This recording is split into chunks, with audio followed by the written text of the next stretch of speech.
The People Station, 93.7 WBLK. I'm Yasmin Young inside the 2 to 6 takeover, and the star phone is ringing. Bring, bring, bring. You have seen this guy on Drumline, Thea, ATL. He was the voice of Simba when he was singing on The Lion King. Please welcome Jason Weaver, a.k.a. Jay Weave. Hello, sir. How are you? I'm wonderful. How are you? I'm doing great. Thanks. Down here in Atlanta dealing with the rain, but, I'm alive and well. No complaints. Right. Okay, well, before we get to Family Time, which is on Bounce TV tonight, 9 o'clock, I want to talk about, since you mentioned ATL, what's going on with ATL 2? I saw the picture that you put up on Instagram. Repost that I put up from Evan Ross, and that was a picture that we just took, while we were on the set, because we shot a trailer for it. So we were kind of just all reposting and kind of rehashing on the memory of all us being together a few months back. But to be completely honest with you, I don't know if there ever is going to be a sequel that's going to come out with the movie. I think that there's some slight conflict between some of the people behind the scenes that are involved who kind of have, a different vision for it or for the brand and what they're looking to do. But I know, that they're still talking about it. If it happens, I look forward to working on it with everybody, because all those guys are, very close friends of mine, and I embrace them like family, and we all have a great relationship and are willing all to come together and work together. But ultimately, it's going to have to be up to the powers that be and the people that write the checks to, kind of come together and figure out how they want to do it. So, hopefully it'll happen. If not, there are always bigger and better things out there that I'm sure everybody could get themselves involved with. But yeah, that's where it currently stands right now. Well, okay. Speaking of writing the checks, you were on Oprah's Brewster's Place. Do you still talk to Oprah at all? I could just call her up and we just have a 10-hour conversation about anything. But when we see each other in passing in public, it's always love, and it's always been like that ever since I was a kid. And she definitely offered a very unique opportunity and blessing into my life. And through that blessing, I was introduced to a lot of different other things that, that helped shape my mind and my thoughts and my perception as far as the way that I see the world. And, see certain issues as it relates to me and my culture and my people. So Oprah definitely did provide that, and, she still serves as a positive example today in my life, as well as many others who, have followed her career and watched her shows. Right. Well, let's bring it to tonight, Family Time, Bounce TV, Tuesdays, 9 o'clock. Tonight, you're going to be on there, and your character is going to be reuniting with Omar Gooding's character. What's the character that you play? Mm-hmm. The character that I play, his name is Thomas Hawk. He is Tony's high school nemesis. Tony is played by Omar Gooding. We were high school rivals back in the day, whether it came to sports, girls, whatever.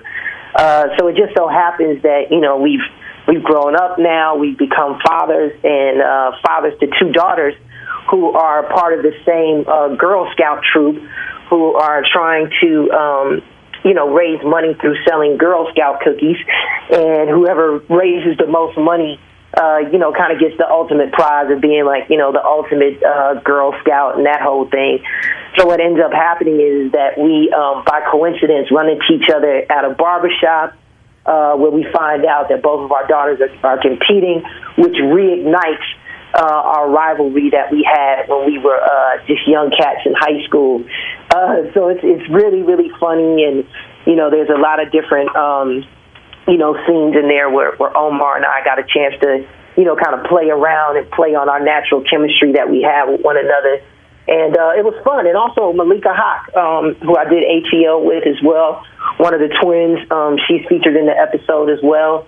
So to be reunited with her on that show, that was cool. Working with Angel, the whole cast, Bentley, all of those guys. It was a pleasure to be a part of it for the couple of days that I was there.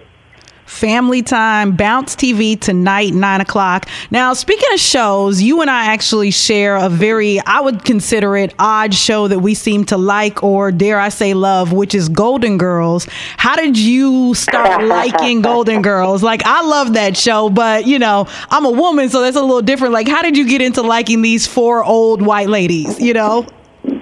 Well, actually, it was a thing back in the day with my grandmother, God bless her. So sometimes I would spend the weekends with her, and we would hang out. And, you know, either during the day I was looking at soap operas with her, you know, keeping her company, or we were looking at, you know, nighttime, primetime TV.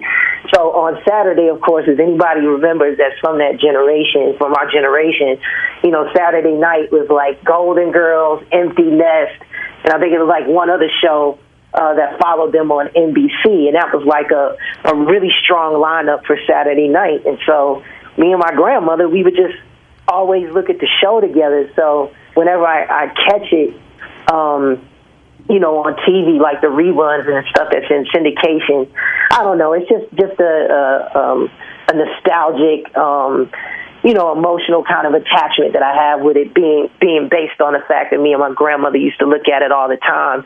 So now when I look at the reruns, it kind of just reminds me of her, and it reminds me of the time when I was a kid and that time that we spent together. But it actually is, you know, on top of that, one of my favorite shows. I think it was brilliantly written. Of course, the cast, you know, with Betty Wright and B. Arthur and all the other ladies that were attached to it, they just had a phenomenal chemistry amongst one another as actresses, and knowing how to play off of one another's jokes and straight lines and all of that. And, you know, as an actor, that's something I can really respect, because that's a very, you know, delicate dance when you're going back and forth with other actors on scenes and in the show. So I just really admired their chemistry that they have with one another, and I admired the fact of how just brilliantly written it was. Right. Yeah, it definitely was brilliantly written. I mean, each of the characters had their own kind of nuances, and what was the mom's name? Sophia. You know, she was so feisty. Yeah. She was just so mean sometimes, but you had to love her because she was so little, and you were like, how did they get all of that into that one little person? But moving on from acting, I know that you, back in the 90s, mid-90s, you actually released 3 albums, and you did the singing, the vocals on Simba. Any plans on coming back onto the scene with new music? I know you worked with Chingy on One Call Away. Yeah, the album that I did back in the day on Motown Records, the Love Ambition album, that was like my first album that I worked on. And then we did construct a follow-up sophomore album that we were going to do when Andre Harrell was serving his tenure at Motown.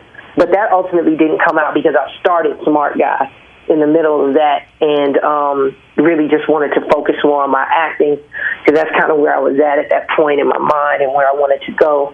And, you know, with that being said, I mean, music has always been a passion of mine. I come from a very strong musical family, and I have members in my family who have been extremely successful as it relates to that world. But, you know, being completely honest, when I do music, it comes from a very natural and organic place.